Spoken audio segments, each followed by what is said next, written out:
Hey kid, what's up?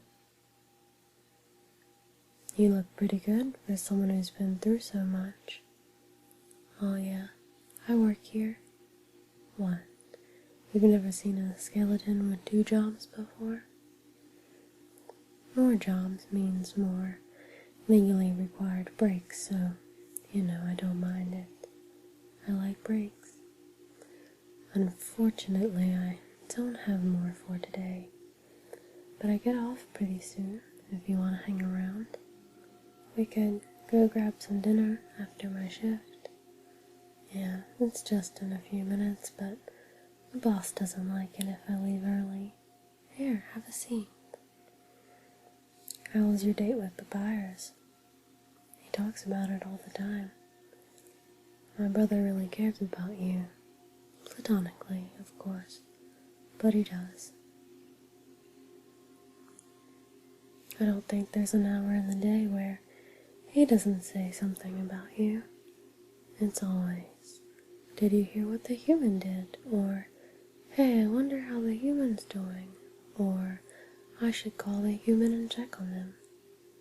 I'm not yanking your chain when I say this, kid, but Pap really cares about you. I realize that we haven't had much time together since you got here. I'm sorry for that. But I want to tell you that I never expected your arrival, and I never expected the kind of impact you'd have on everyone. When I saw you coming through the forest that day, I didn't really know what to expect, But something about you just seemed alright. And I know that when I asked you to indulge Papyrus, it might have come off a bit odd. But you went with it. You went above and beyond, actually. You even let him capture you a few times.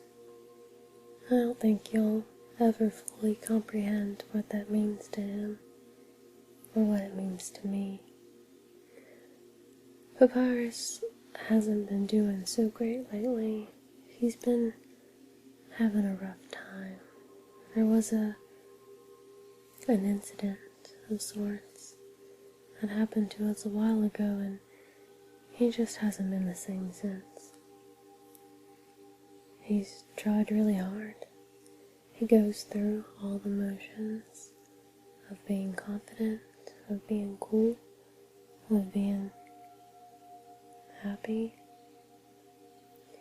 That's why he became obsessed with joining the Royal Guard. It gave him something to hold on to, But kid, listen. Ever since you came along, Papyrus has changed. For the better. He's not just going through the motions anymore. He's really become very happy. Happier than I've seen him in a long time.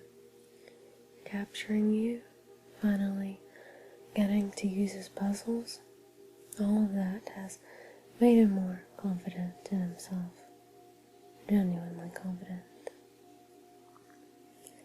And it's not just Papyrus.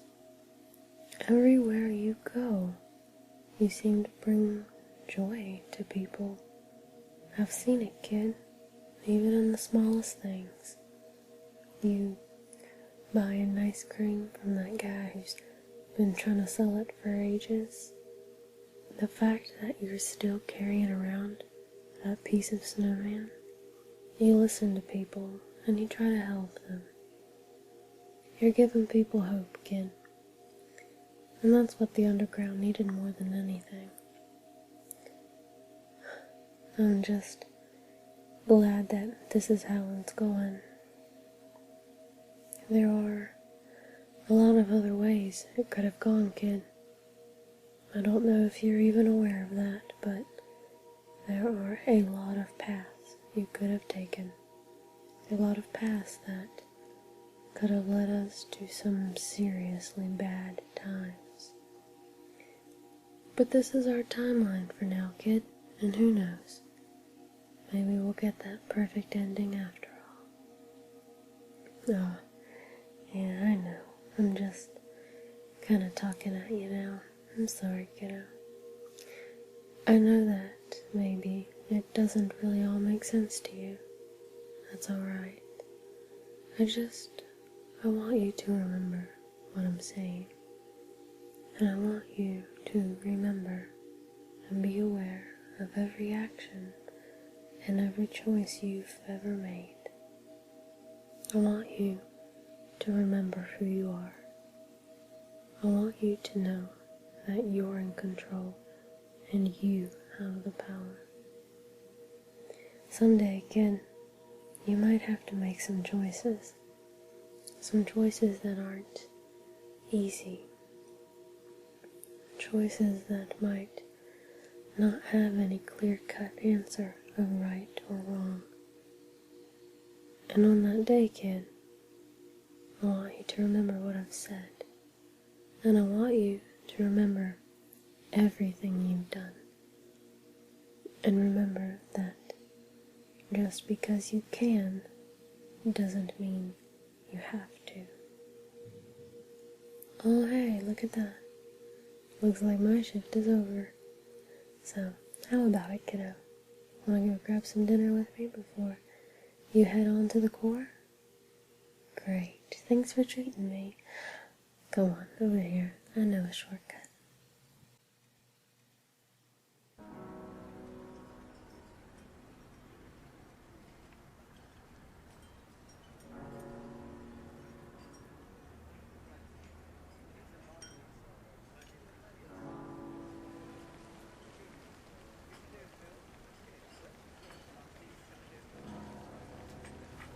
Well, here we are. Great shortcut, huh? Well, Ken, your journey is almost over. You must really want to go home.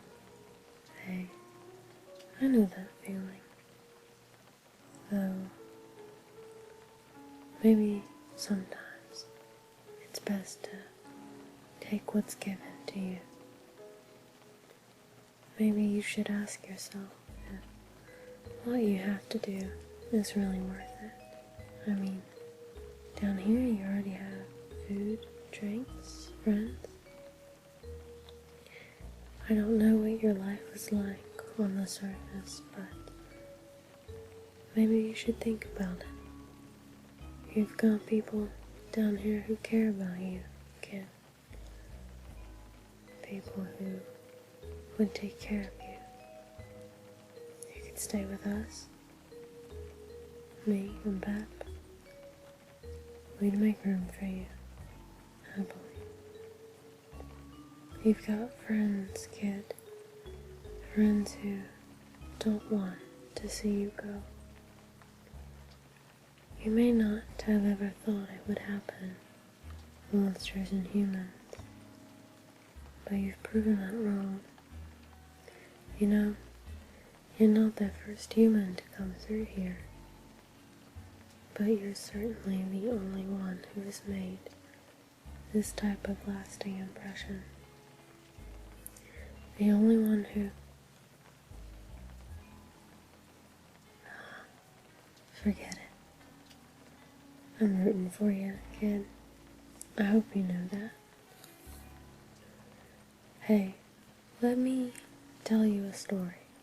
So, I'm a sentry in Snowden Forest, right? I sit out there, watch for humans. Honestly, it's kind of boring. Fortunately, deep in the forest, there's this huge locked door, and it's perfect for practicing knock-knock jokes. So one day, I'm knocking them out, like usual. I knock on this door and say, knock knock, and suddenly, from the other side, I hear a woman's voice. Who is there? So naturally, I respond, dishes. Dishes who? She asked. Dishes a very bad joke. And then she just howls with laughter, like it's the best joke she's heard in 100 years. So I keep 'em coming, and she keeps laughing. She's the best audience I've ever had. Then, after a dozen of them, she knocks and says, "Knock, knock." I say, "Who's there?" "Old lady," she says. "Old lady who?" I ask. And she responds, "Oh, I did not know you could yodel." Wow. Needless to say, this woman was extremely good.